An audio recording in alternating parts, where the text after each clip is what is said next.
Welcome to another episode of Heartbeat Arena. It's your boy Troy and now Chuck. I know we kind of took a minute, had a little break. We had to sort out a few things, but we're going to be more consistent and everything of that nature. We got some interesting things to talk about today in the arena. So, therefore, let's get straight into it. Normally, we would kick the episode off with fashion. See, every time I start recording, people want to hit me up. I put the phone on silent. Okay. So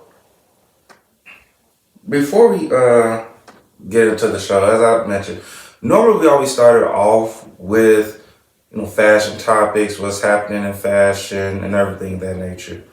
Today we're not gonna do that. We're going to give out condolences to Uber and Lyft drivers who have passed away last year, and some who have been attacked.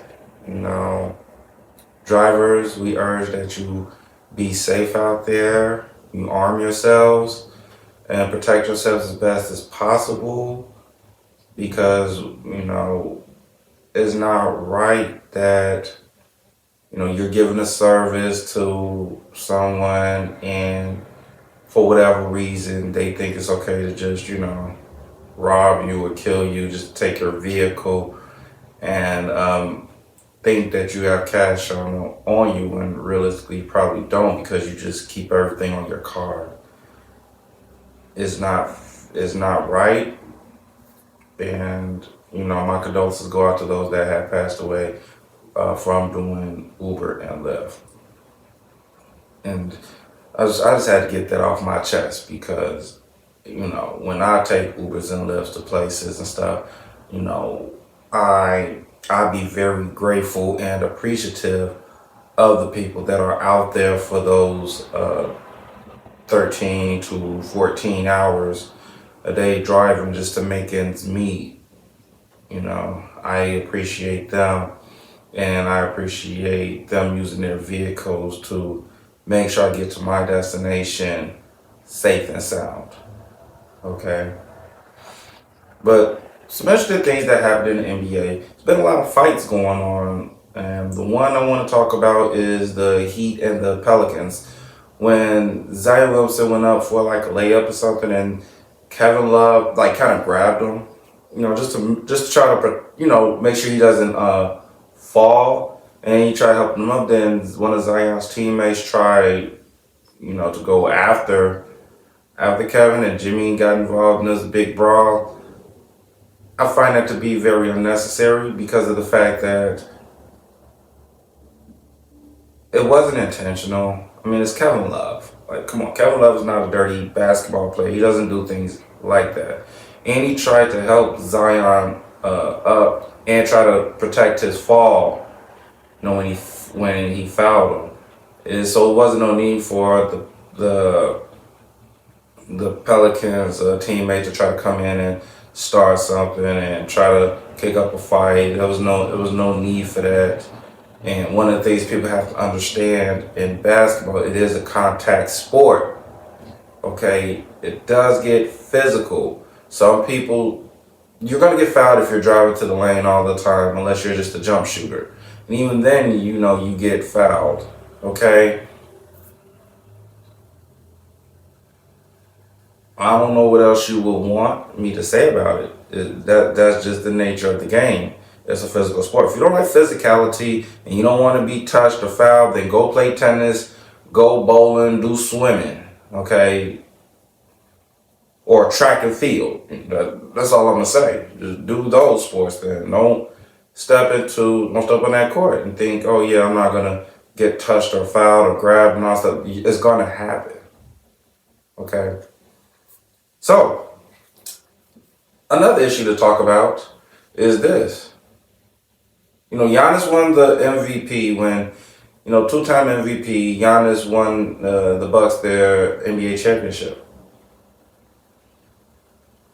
And questions I have, did Giannis get better from there on? No, not at all. Giannis is still relying on his athleticism and strength. Okay. Giannis failed to develop a pull-up game, a face-up move when he's in the half-court setting, post moves, at least two he could put to memory. He has failed at that. When he's at the free throw line, have y'all noticed when Giannis is at the free throw line and anything past like 7 seconds at that line, he ends up missing. But if Giannis was to shoot the ball in under 5 seconds, he ends up making. I want to know, does he understand that? Like, that's something to understand. You know, you don't have to be at the line that long. Like, they start that countdown. You don't have to be there for like, 10 to 15 seconds. Because, it's like I think you have to line for like roughly 10 seconds and stuff. I don't know. I don't be at the line long when I shoot. When I was shooting free throws, playing overseas and playing high school, I was at the line no more, probably like 4 seconds, 4 or 5 seconds, to shoot the free throw. So, but Giannis has to understand the game of basketball. He has to. If he's going to be able to still be productive in the NBA. Because as you get older, you lose your athleticism. Yes, LeBron is the exception. Even he slowed down just a little bit. But LeBron, still could put together something in the mid post. He developed his outside shot more and stuff. It still knows how to be effective in key moments of the game. Giannis hasn't done it. He still gets the ball, goes downhill, Euro steps and scores, or he gets it, delays, spins, and then goes, or he gets it and he tries to spin, during traffic and lays it up or dunks it. Like, if Giannis had like Joel Embiid skills with the back to the basket moves and stuff and his shooting ability, Giannis would be unstoppable. Hell, give him Victor Wembanyama skills. Unstoppable. But Giannis has to work on his skills. He has to. This off season. And no, paying $50,000 a week to go train with Hakeem Olajuwon just for a couple days is not enough. As soon as the season is over with, he needs to be going. He needs to go to Tim Duncan for real and learn fundamental basketball. He really needs to learn fundamental basketball. Or get with Victor. See what Victor Wembanyama does. To learn skills. Get with Kevin Durant. See what Kevin Durant does to get skills and instilled in him. Or better yet, go to Joker.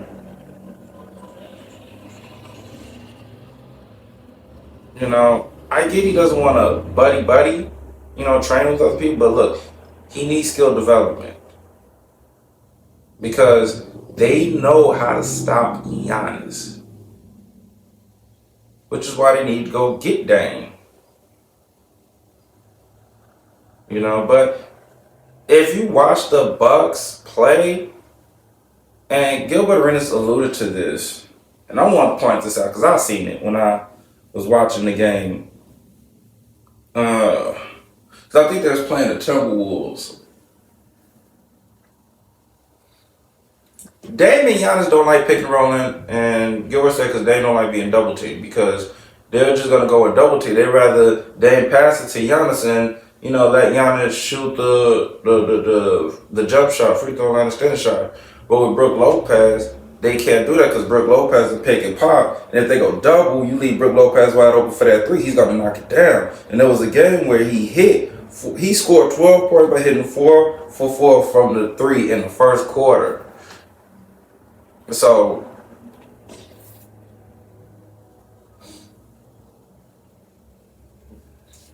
whenever Dame and Giannis on the court is not that's like Giannis.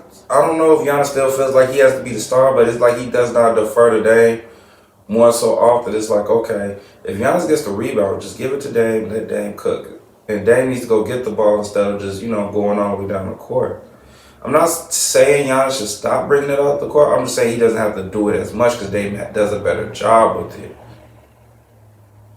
And, they also got to do more pick and roll stuff together because when Brooke is not out there, at certain points, it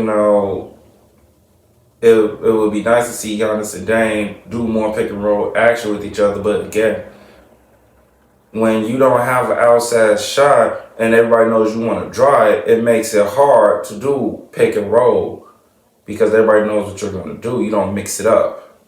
Basketball is a chess match, Saint checkers. Okay?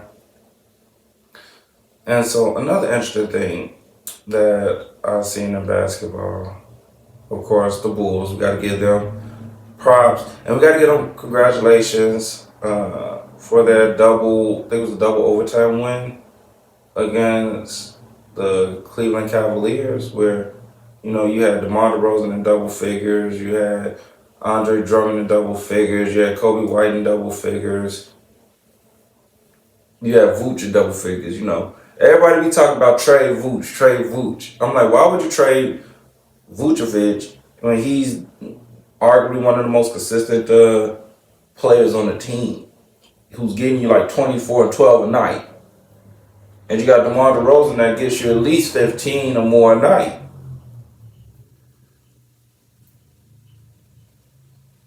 The Bulls need to go get DeMarcus Cousins. Bottom line, I don't care what nobody says. They need DeMarcus Cousins on that team. Because they're not playing Drummond enough. I don't know why they're not playing Drummond enough. Drummond has shown he's effective and he's and he could be a double-double guy. But yet, Billy Donovan doesn't play him enough. I don't understand why. And with that being said, Bulls may need to go search for a new head coach. Okay? As far as Lonzo Ball, if he can stay healthy, keep him. Because we need a point guard. We can't go after Mike Conley because he just had the extension with Minnesota. So the only thing we could do is try to see if the Celtics are going to extend Drew Holiday, which they probably will because he makes their defense better because he knows where to be in certain moments and he knows guys' weaknesses and he tries to neutralize the best player as best as he can. So, I don't. If you're the Bulls, from the owner, I would try to make a trade for a point guard. Someone that is a pass first to get DeMar DeRozan going, to get Vooch going, and to get other players going, and then score. And so, Fred VanVleet could be an option. Even though Kyle Lowry's aging, he's undersized. Maybe him.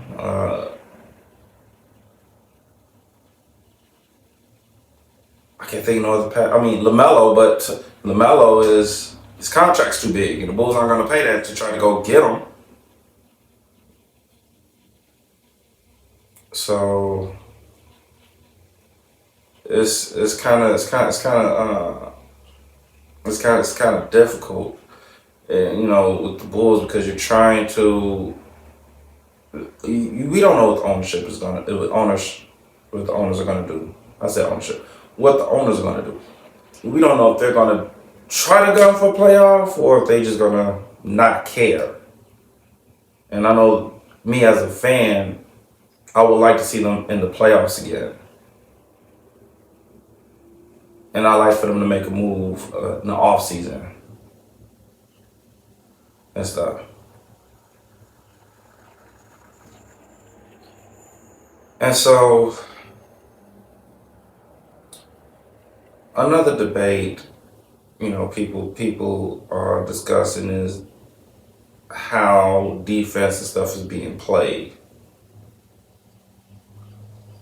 Is there good? Is the defense terrible in the NBA, or is the NBA just soft now? That's the question.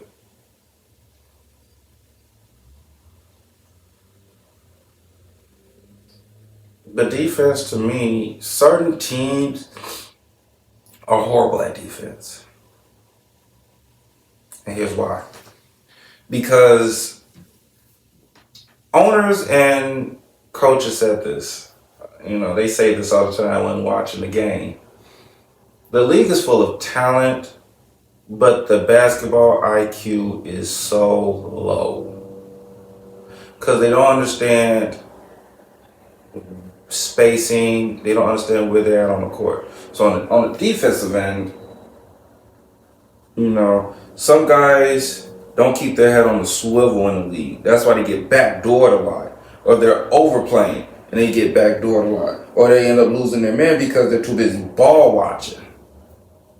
See, the thing with defense is that if you're guarding a player and it's you versus that player and you're on defense, you have to know his tendencies. What does he like to do? He likes going left. He initiates everything going left. So when he initiates going left, I know he's gonna come right. So I just need to sit and wait for him to come right. The minute he comes right, I can go for it. He likes the U-turn move a lot. So once he does that, he does it about 3 times. On that 3rd time, he's gonna cross and come over. I could sit, and once he crosses, poke at it. Or if he pop, pop, pop, pop, and does that, okay, I know I can recover. He's gonna step back. Don't play so hard to come and contest it and make it difficult for him.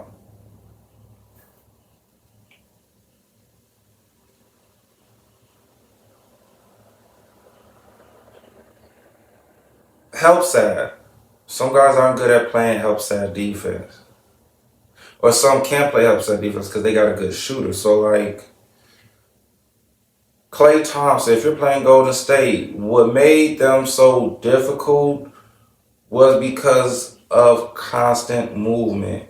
And anybody who played basketball, that was the one thing the coach said: swing the ball, swing, swing, swing, swing, stay constantly moving, do not be standing still. You have to make the defense work.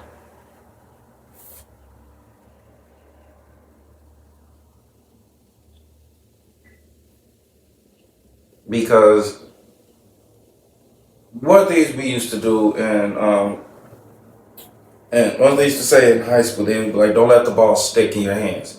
So you can't get it and do all this. Bop, bop, bop, bop. You can't do all that.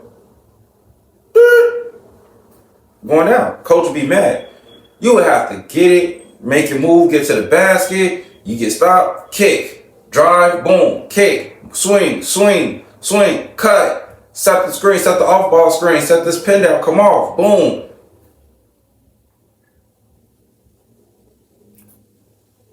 You don't see that in the league, which causes the defense to stand still and make it look like it's good defense.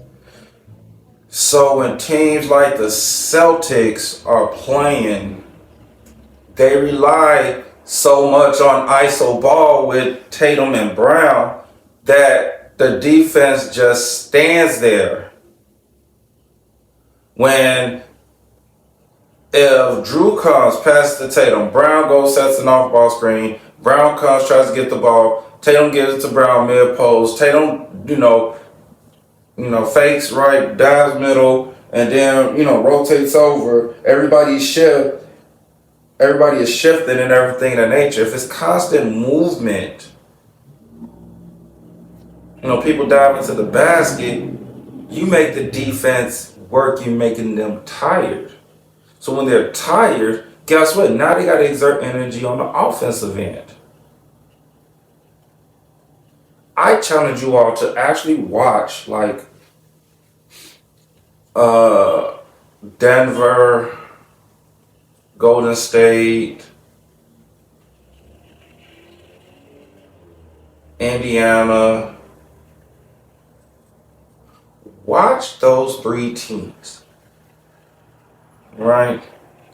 Without the volume button. Turn your volume to real, real low. Just watch them three teams.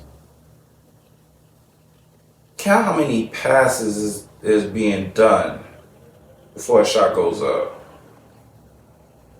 Because you gotta understand, it's a 24-second shot clock. They gotta, so they gotta at least pass. They pass it like at least 3 times before a shot goes up. So watch those teams, and then leave a comment, below, and you tell me how many times they passed the ball stuff before a shot actually went up. And if you haven't done so already, please make sure you hit that like and subscribe button. It does go a long way. It lets YouTube know I'm doing a good job and providing good quality content and stuff. But back to it. But no, I don't think what really changed on defense. Like nothing didn't change. It's just the offensive guys got better and more skillful. And y'all want that prison style, clothesline them, throw them on the ground type shit. That's not basketball, bro. This ain't rugby. This ain't football. Okay? No, you can't stop so I would just throw them on your head. You just throw them on. No, this ain't that no more. Okay? That wasn't defense. That was not defense. That was a guy who couldn't move his feet, so he just slammed you because he didn't want to keep getting embarrassed by you. But offensive player, because he's busted his ass on the court. It's not defense, dog. So I think it's just guys have to be more smarter and not so much. They gotta stop drafting guys. Like, the problem I have with the NBA is they draft more athletic guys than skillful guys and smart guys, right? Because he has a 45-inch vertical, because he runs under 4.2 and a 40 and all this other stuff, you're like, oh, we're gonna draft him, and you're hoping for the potential that he works on his game. He takes care of his body and stuff. And that don't always be the case. When if you draft someone that is more skilled, that more fundamentally sounds and has a high IQ of the game and is going to play hard, those are the guys you draft into the NBA. So how I look at it is more guys that are athletic than skillful.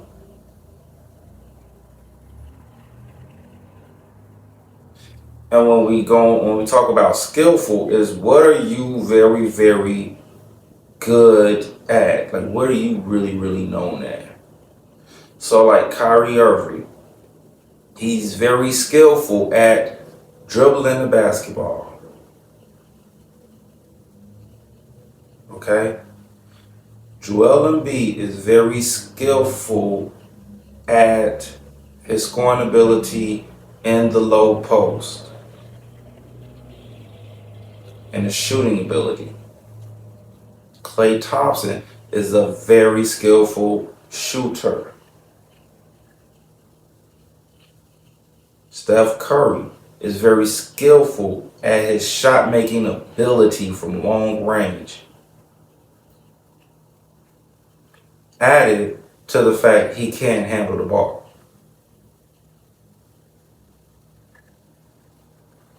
LeBron James, very skillful at passing the ball.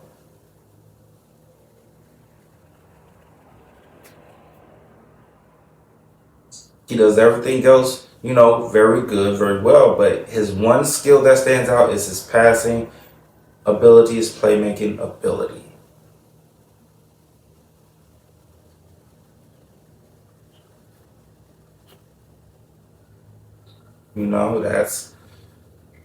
That's skill. Skill is something you do by spending hours upon hours upon hours on your craft. That's what makes you skillful. That's skill, not God-given ability. God-given ability, you're just born this way. You're born with the body, the size of Zion. You're born with that attribute and that ability to jump high. That's all God-given ability. But what is your skill when you're playing this sport? Or when you're playing football or any sport? What are you skilled at? Not what God gave you. We can't teach Victor Wembanyama's height. We cannot. But skill level, his ability to handle the ball at that height and be very coordinated is what's phenomenal with it. Because you don't see a lot of guys his height, and he's probably still growing. 7'3", 7'4", handling the ball like a guard. Not tripping over his own feet, coordinated very well. You don't see that walking around. We saw Kevin Durant. We was like, man, that's amazing. To be 7 foot, handle like a guard, shoot from the parking lot.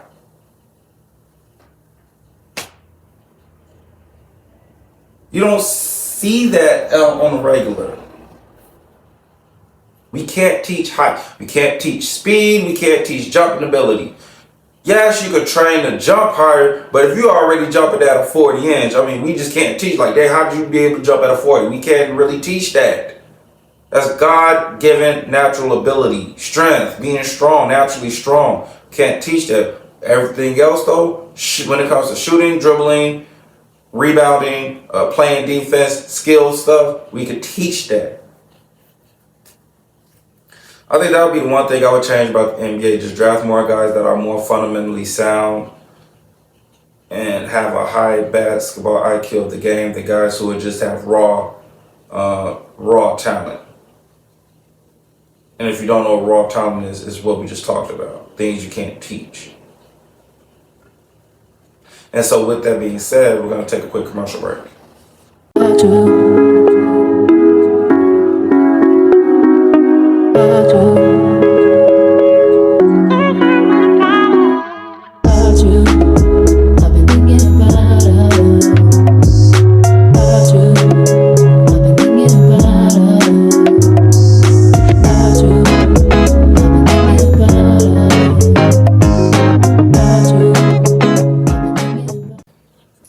Hi guys, welcome back. Now, I don't know if it's because it's 2024 and they say the truth is coming out on a lot of stuff. So, one issue was Stephen A. Smith, talking about Zion Williamson's weight. And now that the Pelicans are winning, the Pelicans owner still decided to clap back at Stephen A. Smith. Question, do you feel the organization was wrong for talking about Stephen A. Smith? No. They're protecting their future, their superstar. Okay? Let's not forget. Let's not forget. Zion Williamson does have a weight clause in his contract. Let's also not forget he did go on Gilbert Arenas' show and say, yes, it's hard for me to control my weight, but I'm going to work hard at it. Because he's saying if it's constructive criticism, I'd rather someone be honest with me than lie to me. And when he went on the show, when he pulled up on him, he thanked them for that because he knows that it's coming from a good place from those people, which is true. Zion, we want the best for you, dog. You could dominate this league with your physical ability and your jumping ability, but you gotta be a certain weight, big dog. You're 6'6". You're not getting any taller. You're 6'6". You're a small forward. You gotta trim down. We're not saying be skinny and slim. You can still be muscular, but this gotta be shaped up. Even I have a little pudge here. I'm working on it though, Zion. I gotta be more committed in the gym. I'm drinking ginger water and mint to control the insulin so this could go away. Stretching 30 minutes a day. So you're not in it alone, Zion. You're not, okay? Start taking your health more serious. Okay? Take it serious. You have the chance to be the face of the NBA. You have that. You have the game for it. Just work on your skills more, your ball handling, okay? Your post game, because you're going to be a 6'6" brute force down there. Ain't nobody want to try to guard you.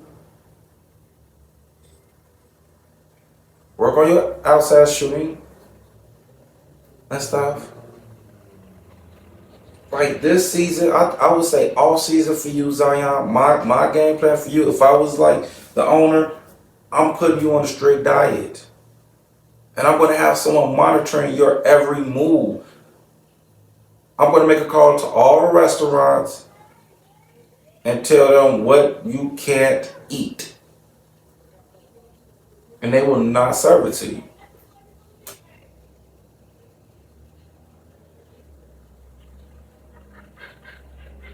That's just theory. But I know you're a grown man, you do what you want. But just imagine if you was if you was Anthony Edwards size, like 223, 230. How much faster you'll be, how much higher you'll jump. Yo, 22 per game or 23 per game, damn, that could be 26, 27 per game. Average. Walking double.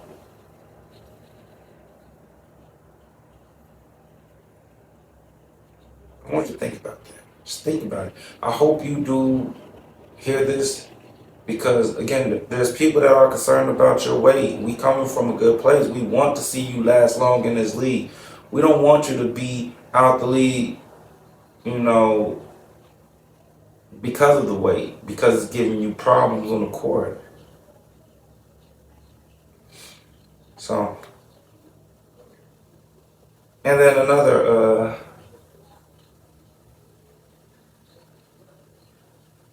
thing, as far as the NBA is concerned, is the officiating. Refs have to stop being so sensitive. I had this issue before. I don't think I addressed it. Just because a player lashes out at another player or lashes out because of emotions are flaring. You guys can't be quick to give that player a tack. Right? Why are you guys' emotions in the game? You guys should just be there watching the game.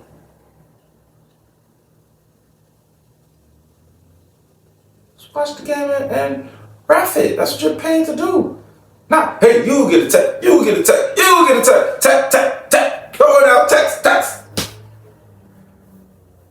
Nah, man, come on. Like, the officiating needs to be better. It do. Adam Silver, I recommend you talk to your referees and tell them they cannot be over here issuing text because players are, talking trash to each other, or some player says something to the officials, and they don't even be disrespectful. They just want to give them a tack. They can't be doing that. That ruins the game. Can't do that. You can't do that. And that was one of the things I had to get off my mind. And before we transition to our next segment, we'll come back after this commercial break. Are you ready to take on the ultimate basketball challenge? Our Shift Squad women's basketball shorts are designed to help you dominate the court in style and comfort. With functional pockets and a unique design, these shorts are the perfect addition to your basketball gear. Get your hands on these amazing shorts for just $33 and take on the challenge with Shift Squad.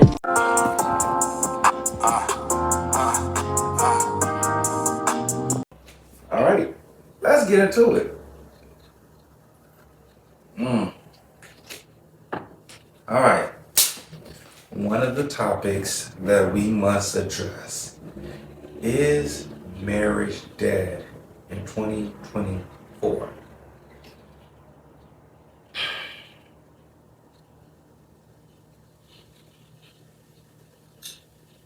I would say, from what I see on Facebook, Instagram, and from interacting with people, a lot of people say marriage is overrated. Some say I am not getting married. I would have to say, yeah, it is dead, because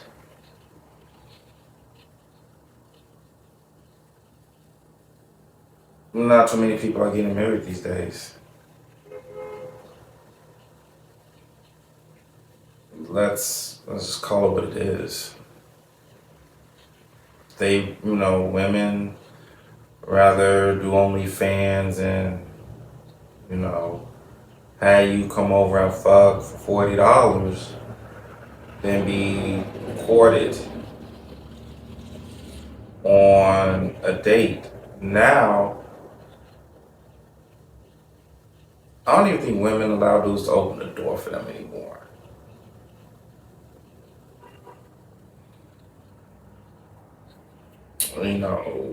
It's about like conversations. Some people can't hold or keep conversations anymore. Too busy on their phones. Like, now you got women that be ungrateful for guy takes them to place like the Cheesecake Factory or Shake Shack on the first date. Like, I don't understand what they're expecting. You're expecting a guy to take you to Morton Steakhouse or Ruth Chris on the first date, and he's still trying to know you? So, ladies, I got a question. Here's my question to you.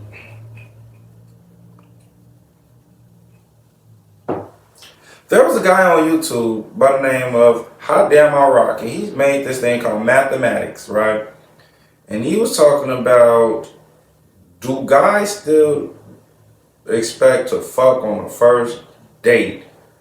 He was like, he still does. Because I'm not going to give the whole skit away. You got to watch it. It's pretty damn funny. But the fact of how much goes into planning the first date, how much money is spent, and stuff like that, you don't think that guy deserves a piece of ass? Especially in this day and age? So think about this. Okay, let's do the math. Let's say the guy has a car. He has to pick you up, right? Okay.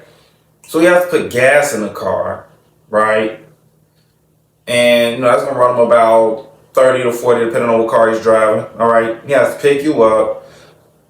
He already got a bottle, for the both of you, a fifth, because it's two of you, of that good shit, not the bottom shelf shit, but the good shit, So that might be 50 or 60 right there. So he's already $100 in the hole, damn near, right? Just off the bottle and gas, okay? Now, let's say y'all go to Ruth Chris. Let's say Ruth Chris, okay? Let's say fuck it. Let's just say Ruth Chris. The meal for you, between the two of y'all, is about $250, right? So now it's $350 in the hole on this date, right? Let's say both of y'all smoke weed.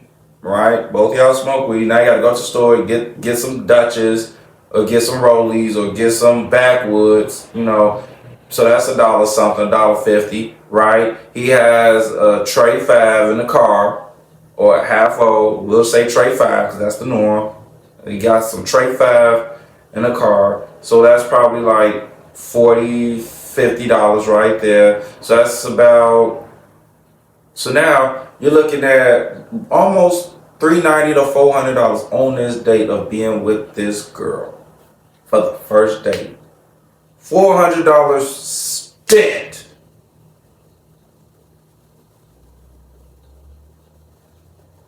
And you mean to tell me you don't think he wants some pussy at the end?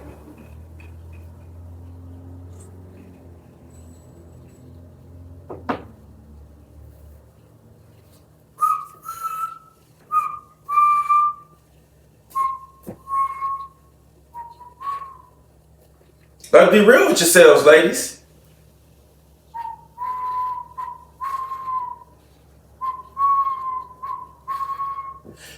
The average woman ain't spending that much money on a nigga on the first date. Let's just be real. Y'all ain't gonna even spend half that amount. Y'all would take that man to Chili's, Applebee's, or B-Dubs and be like, yeah, this is just my gift to you because I want to show you how appreciative I am. We supposed to be like, oh, nah, spend the same amount and see how you feel.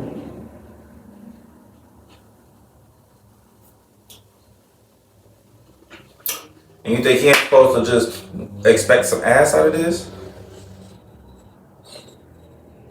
So guys smartened up. We like, $400 just to know this woman. Because now they want to say they don't want to go to Chili's. They don't want to go to Cheesecake Factory. Well, they ain't going to say they want to go to Cheesecake Factory. It was just that one incident. But fuck it. For half that price, even less than that price, for $40 to $60 to $100, all I want to do is fuck anyway. Let me go find me a nice pretty chick that I can fuck on. For less than that.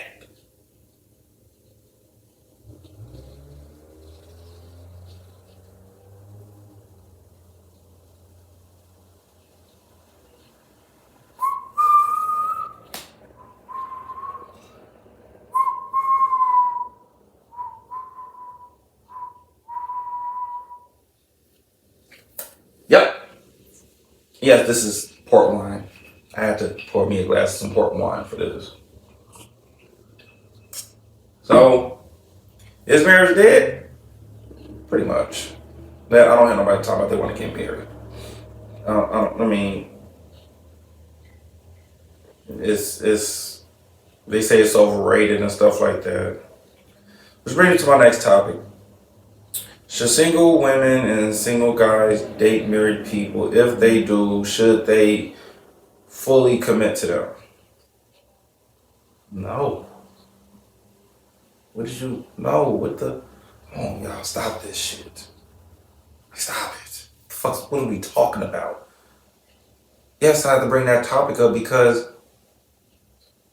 I be around, like, okay. One incident happened where this lady is married, right? She's leaving her boyfriend's house. They've been together for 7 years and stuff. But the dude is like spazzing on her or some shit. You know, I ended up pulling up. I ended up giving her a ride, right? And we just talking. It was one of those I'm nice type of deals. Like, oh, let me do something nice. So I gave her a ride, whatever, because she, I guess she couldn't get an Uber or Lyft and stuff like that. And, you know, she was telling me stuff like, yeah, I was leaving my man's house. He be tripping and stuff like that. So I was like, what is he tripping about?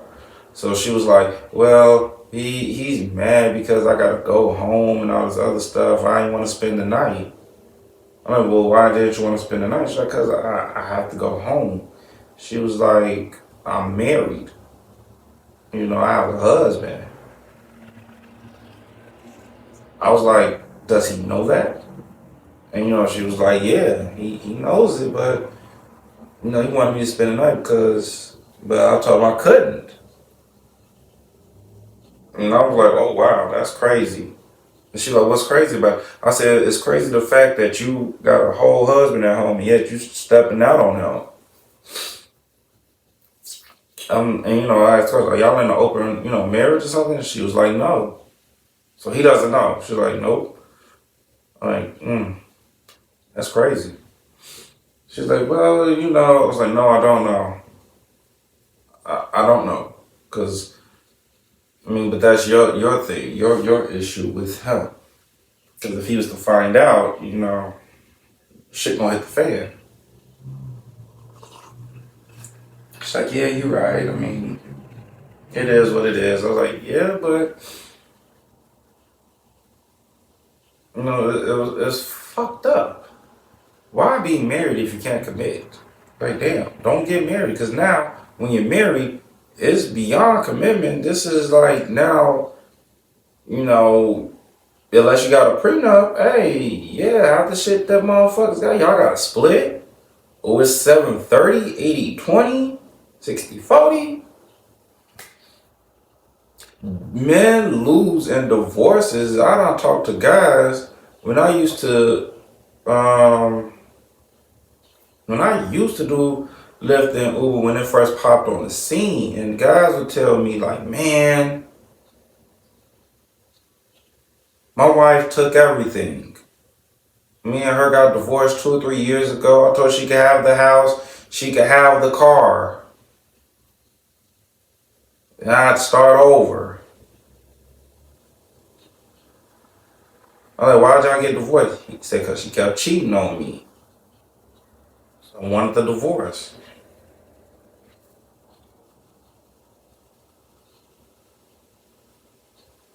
And that's sad. Don't get married unless you're ready to. If you're going to do an open marriage, do an open marriage, but don't be insecure about it. And, you single dudes messing with these, single dudes and single women messing with these married men and married women, y'all need to know y'all place. Y'all, listen, if you a single woman and you messing with a married man, you got to understand, ladies, hey, that man has a whole wife at home he goes home to. You're not on the pedestal. You're not the main person. You just a side piece he fucks on. That's it. That's all. Don't try to make it more than what it is. Don't overplay your role. You're gonna make yourself look foolish or stupid. Like this chick Molly did off the TV series Insecure off HBO. She gets mad because she can't have this married man all to herself and shit like that. He get her whenever he fucking feel like it. She gets mad about it and wants to be like, well, I want to set boundaries, blah, blah, blah. Then gets mad when the dude upholds the boundaries. Nah, chill, what the fuck you thought he was gonna leave his wife? Fuck no. At the end of the day, no homo, that's her dude. That's her. Yeah. Chick, you just borrowing it right now. But when she call and tell that nigga to come home, yeah, that nigga going home. Same thing with you, fellas. Hey, she's a married woman. She's a whole wife. Don't overplay your part. You fuck and you get out. You smash, you get out. What you getting mad for because she gotta go home? That ain't your vagina. That's that man's vagina.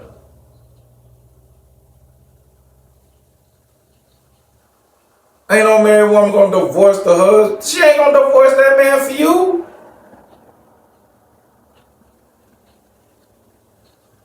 Is you crazy? Is you crazy?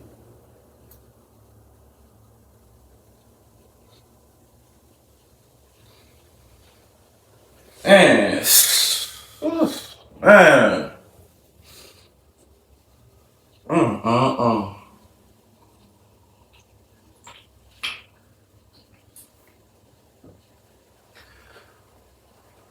The last topic we'll talk about on this segment is nowadays, what kills relationships is the question.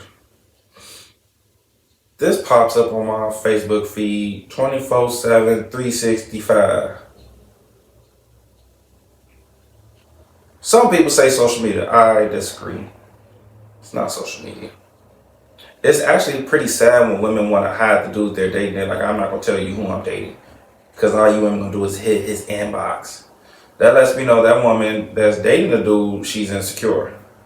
And, bro, you might not want to even be with her if she's that insecure that she can't even share you to the world. Or let the world know, hey, yeah, I'm dating this guy. Same thing with dudes. If dudes can't share their woman because they be like, oh, nigga gonna be in her DM and blah, blah, blah. Bro, you insecure. Because if she's for you, she gonna stay by you. I see homeless people with their women and kids outside. And I'd be like, well, if a rich dude comes around, could he take the wife, the lady from the homeless dude? 9 times out of 10, probably not. Because she's committed and loyal. So you can't say it's the money. You can't. Trust kills relationships. This is why. Because some people have been wronged so much they still live in their past. Because they're like, if you don't learn from the past, you're destined to repeat it. But you can't hold everybody in the same rate. See, here's the thing. Certain people have a certain type of people they attract or they like. They always, how many times have you heard women say, I've dealt with some shitty dudes in the past. And they see something that's different and they don't even know how to react to it. So what do? They misuse, they abuse it. And by the time that person has had enough, they go back to what they're used to dealing with. Same with fellas. There's a certain type of woman you're used to. You're used to a woman that's always nagging, arguing, popping up and shit like that. But when you get a woman that's not like that, it throws you for a loop. You're like, what the fuck? And you gotta think she's up to something or doing something. And now it don't even be the case. So it's like, if you want different, you can't expect the same result from a different person. If this person is showing you different things or why they're not, this particular person, then you have to sit and really ask yourself, is this the right person for me? Because, this person's not blowing my phone up like the other people used to. He's not questioning or she's not questioning where I'm at like the other people used to. All that stuff. And you got to decide for yourself.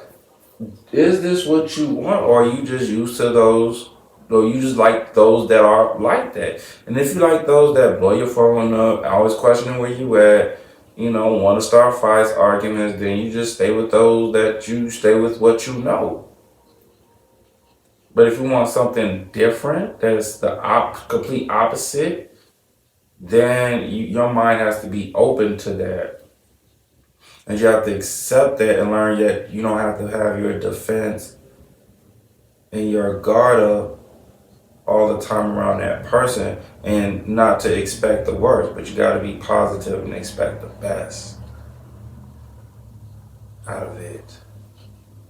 Because it's a whole different person. They're doing things completely different than what you're used to.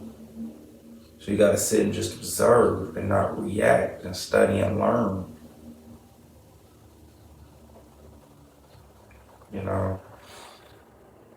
But yeah, that's my take. I do apologize that it did take so long for me to drop episode 5. But hopefully, it resonates with someone out there. Someone takes the advice that I've given on this segment, on these topics. And, now that everything is back situated, so episode 6 will be dropping soon. Until next time, it's Trillionaire Chuck saying, peace out.